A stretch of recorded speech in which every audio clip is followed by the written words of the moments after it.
जैसलमेर के डांगरी गांव में खेत सिंह अभी हत्या हुई है और बाड़मेर मोर्चरी के आगे हजारों लोग धरने पे बैठे हैं। मेरा तो प्रदेश की सरकार से निवेदन है कि आरोपियों को तुरंत से तुरंत गिरफ्तार करें और इस तरीके की घटना आए दिन हो रही है। निवेदन है कि आप मजबूत कदम उठाएं। सभापति महोदय, राजस्थान स्वास्थ्य विज्ञान विश्वविद्यालय संशोधन अध्यादेश 2025 पे मुझे आपने बोलने का मौका दिया। जैसे ही ये अध्यादेश मेरे हाथ में आया, इसकी पहली लाइन थी कि राजस्थान राज्य में चिकित्सा पर्यटन के बढ़ने के अपार अवसर है, निश्चित रूप से अवसर है और बहुत जरूरी भी है कि हम पर्यटन को बढ़ाएं।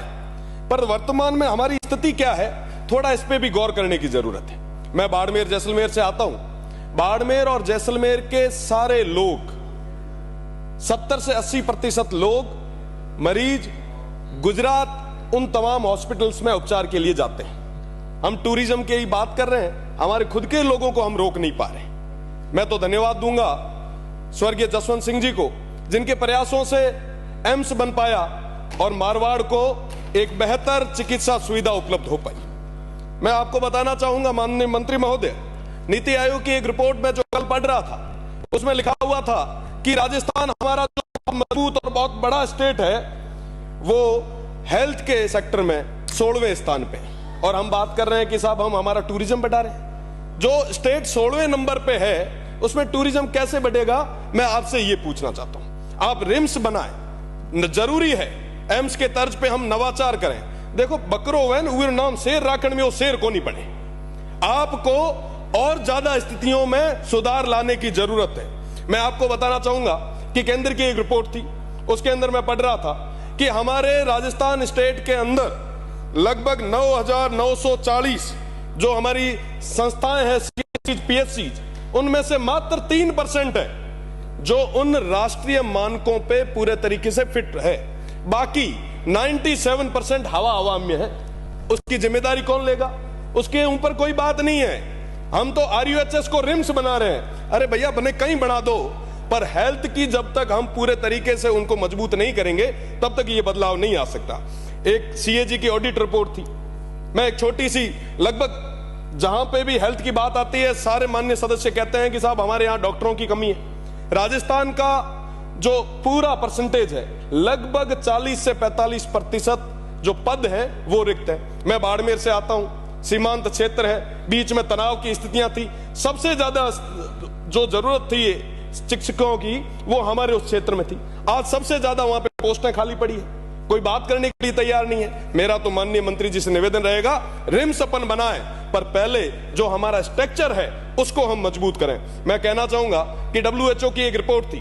उस WHO की रिपोर्ट के अंदर लिखा हुआ था कि 1000 लोगों पे एक डॉक्टर की जरूरत है।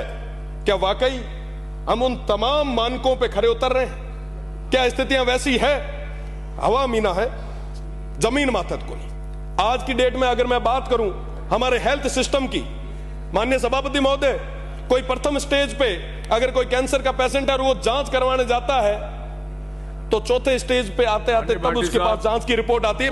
मैं कंक्लूड कर रहा हूं। आप विचार करें कि चौथे स्टेज का कैंसर उसको जब डिटेक्ट होता है, तब आता है कि हाँ साहब आपके अंदर हुआ है। साहब, ये स्थिति अपने आप पे जांच की रिपोर्टों की रही है। साथ ही साथ मेडिकल कॉलेज की बात चल रही थी अभी, उससे पहले हमारे बाड़मेर की जो मेडिकल कॉलेज है वो लंबे समय से निर्माणाधीन ही है। पिछले 5 साल से उसका काम चल ही रहा है। मुझे समझ नहीं आ रहा कि वो कब तक बन पाएगी।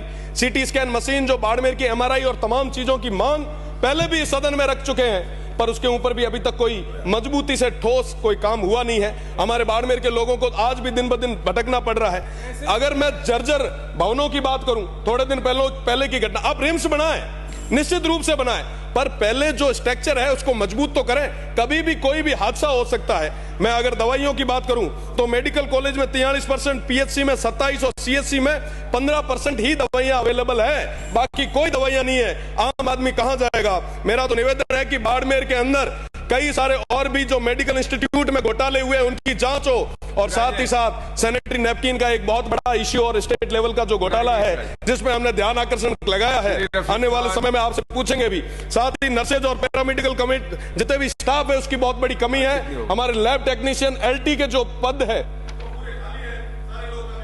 कर लेने दो सर, पूरा कर एक पूरा कर लेने दो सर।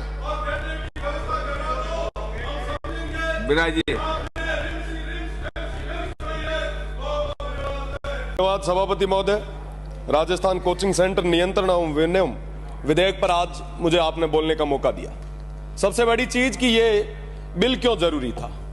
ये बिल इसलिए जरूरी था ताकि जो आए दिन हमारे यहां पे जो मानसिक तनाव के कारण जो युवा जो छात्र आत्महत्या कर रहे हैं, उन आत्महत्या के दर को हम किस तरीके से कम कर सकें, उन युवाओं को, उन छात्रों को हम किस तरीके से एक बेहतर माहौल दे सकें। मुझे कहने में बड़ा दुख होता है कि समिति में जाने के बाद में भी इस बिल में छात्रों को लेके जो छूट, जो बेहतर माहौल की मांग जो की गई थी वो नहीं मिल पाया। आपने क्या किया? आपने किए जुर्माने कम किए, कोचिंग सेंटर्स को प्रोटेक्ट किया। जाहिर सी बात है, कोचिंग सेंटर आप चलाएं, स्टेट में कोचिंग सेंटर होने चाहिए, नए युवाओं को मौका मिले, इसलिए तमाम चीजें होनी चाहिए, बाहर के राज्यों के विद्यार्थी यहां आने चाहिए। पर साहब, आप जो जुर्माने कम करके इनडायरेक्टली जो बेनिफिट दे रहे हो, क्या ये उन छात्रों के साथ ठीक है? आप देखें कि साहब फीस स्ट्रक्चर पे कोई बात आपने नहीं की। सबसे बड़ी जो समस्या है, हर व्यक्ति आर्थिक रूप से संपन्न नहीं होता, हर युवा आर्थिक रूप से संपन्न नहीं होता। फीस का एक बैरियर होना चाहिए, पर उस बैरियर की कोई बात नहीं। चारों तरफ लूट खसोट मच रही है। मेरे से पहले भी सम्मानित सदस्यों ने यह बात रखी।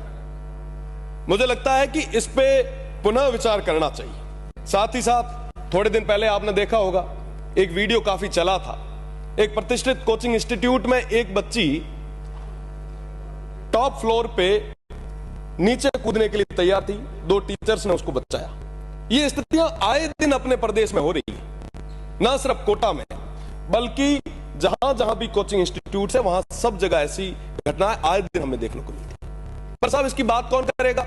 हम जो बिल ला रहे हैं, क्या इस बिल से हम उन तमाम लोगों को समाधान दे पा रहे हैं? कोई समाधान नहीं है, सिर्फ लीपापोती, सिर्फ बातें। मुझे लगता है कि ऐसे बिल के कारण, जिसका जो सही अर्थ, जिस दिन पहले दिन जब ये बिल आया तो विपक्ष के भी कई साथियों से मेरी बात हुई, उन्होंने कहा कि बहुत जरूरी बिल था और अच्छा हुआ है कि ये बिल ले आए।